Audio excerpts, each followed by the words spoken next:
Welcome to our first fixed income outlook for 2026, which is taking a hard look at yields. If you've been a fixed income investor, you've probably noticed that yields have hardened towards the end of 2025, and it's been a rough year for a fixed income investor. So let's take a look at why this was a challenging year for fixed income, how macros played out through the year, what the RBI did to support the market, and where we're heading in 2026. 2025 proved to be a challenging investment year for most fixed income investors because despite the rate cuts, you didn't have transmission. Despite whatever macro positive news we had, the rupee depreciated significantly.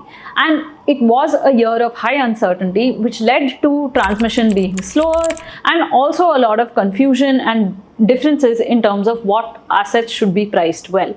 In this backdrop, you had another set of safe haven investments in terms of your precious metal basket outshine every other investment, whether it was a low risk or a high risk product. So let's take a quick look at what all the RBI did in 2025. They were successful in implementing rate cuts. You saw close to 125 basis points of cuts span out between February and December last year.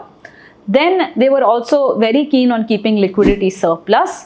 This happened from the end of 2024 all the way through 2025, specifically in the period where they weren't cutting rates between, say, June and December. You also had the RBI participate and create liquidity in markets through OMO purchases. They tried to stabilize the rupee with dollar swaps, but they weren't interfering in the rupee valuation. So this is a lot of the heavy lifting that the RBI did, and this was on the backdrop of having growth expectations being muted, but growth numbers coming in more and more positively through 2025. You also had inflation expectations continuously being lowered through the year.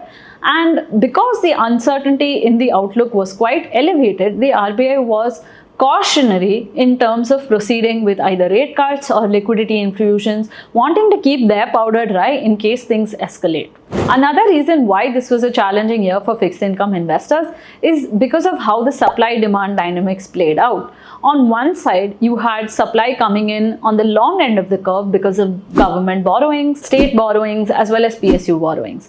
On the other side, you had demand weaken because of the rupee valuation, the interest rate differential between India and the US, and in fact, almost 20,000 crores of money was taken out by FII investors in the debt market alone. So it has been a tough year in terms of managing the supply and demand dynamics in the bond market. This explains why yields hardened a bit, and particularly if you've been tracking yields in December, you had rupee weakness settle in and you had a very strong outflow in the early part of December. So what's the outlook for 2026?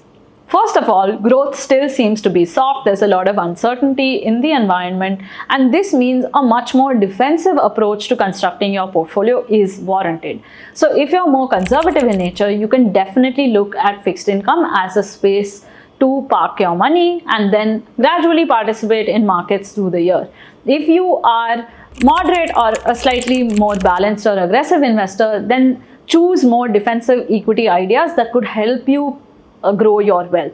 The basic point here is that while transmission has been less on the long end of the curve, on the short end of the curve, you've had a very steep repricing, which means your short-term FDs, your liquid funds, all of them are actually giving you less returns today, and there is a need for you to focus on maintaining that long-term wealth creation target, and there is a need to take risks in the right asset class. Chasing performing asset classes of 2025 just because they're known to be safe is not going to guarantee you a risk-free outcome. And lastly, if you don't identify with either of these two categories, then consider hybrid solutions that allow you to manage your return expectations, keep risk in check, and maintain tax efficiency. If you would like to talk to an expert on how to play it safe in 2026, then get in touch with us on WhatsApp. The link is in the description below.